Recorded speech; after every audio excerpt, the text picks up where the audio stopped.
Mid-July greetings to you, and thank you for tuning in again to our weekly reopening update. This week brought us the long-anticipated guidelines from the State Departments of Health and Education. And while the documents are lengthy, the core principles which they are based on come as no surprise to us. The plan that our reopening task force has been working on here at school is based certainly on similar principles. I thought that it would be helpful today to provide you with a summary of those core principles as expressed by the Department of Health document, dry as that information promises to be. The first core principle has to do with face coverings. I'm sure none of us are surprised at that. The guidelines recommend that face coverings be used on campus at all times and in school facilities by all people, but require that they be used in instances when physical distancing can't be accommodated. And so the second core principle, again, no surprise, is social or physical distancing. And this means 6 feet of space in all directions around all individuals at all times. That suggests core principle number 3, some adjustment to school spaces. To reduce social density, the guidelines recommend the repurposing of other than classroom spaces for instruction. The fourth principle has to do with maintaining the goal of in-person instruction. The state's goal is that all schools should return all students to in-person instruction at this time.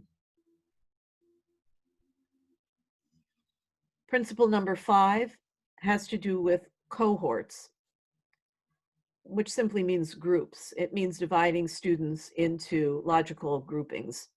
To reduce the risk of transmission and to facilitate contact tracing if the school should have an outbreak, we are advised to cohort students, keeping the same cohorts or groups of students together as much as possible through the school day. This is certainly more achievable in elementary schools where you have self-contained classrooms. It's much more difficult in middle schools and high schools where student groups mix throughout the day. Principle number 6 has to do with screening. Schools must implement mandatory screenings, including temperature checks and symptom checks of all students, faculty, staff, and visitors daily, preferably before anyone arrives at school. Principle number 7, transportation. Students will be required to wear face coverings and to socially distance at 6 feet on school buses unless they are members of the same family. The Department of Health is encouraging schools to encourage families to find alternative means of transportation to the school aside from the school buses. Principle number 8, food services. As the school provides meals to students, it needs to be conscious that social distancing must be maintained. As long as social distancing is maintained during meal times, face masks do not need to be worn. Meals can be served in alternative areas, obviously other than the cafeteria, and will need to be done in alternative places because of the need for social distancing. Ventilation, the school must assure that there's good ventilation with outdoor air, and so keeping windows and doors open becomes a priority. Principle number 10, hygiene, cleaning, and disinfection. The school must adhere to and promote hygiene, cleaning, and disinfection according to the guidelines that have been posted by both the Department of Health and the Centers for Disease Control. Principle number 11 has to do with contact tracing.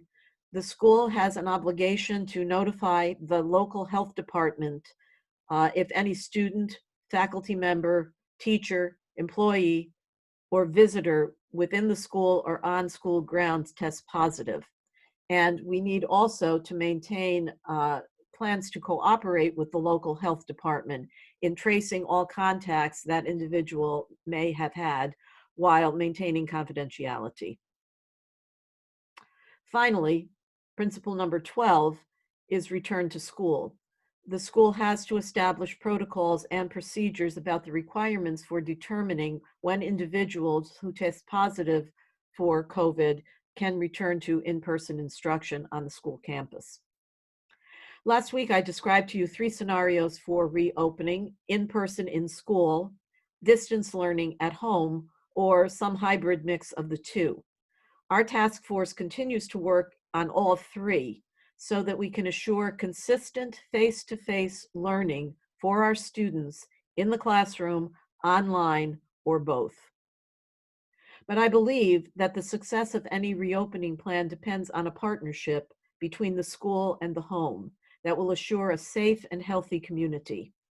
As we all prepare for the start of another school year, I do ask that in the weeks ahead, our school families be thoughtful about decisions that you are making about social distancing and travel to assure that all students and faculty return to school in September as healthy as possible as we gather again for a new school year. There's much buzz about school reopenings in the news and in the chat rooms this week, and probably continuing on into next week as well. I look forward to providing an update to you again next Friday. Please stay safe and healthy in the meantime. Wear your mask and practice the recommended protocols for social distancing and hand hygiene. See you next week.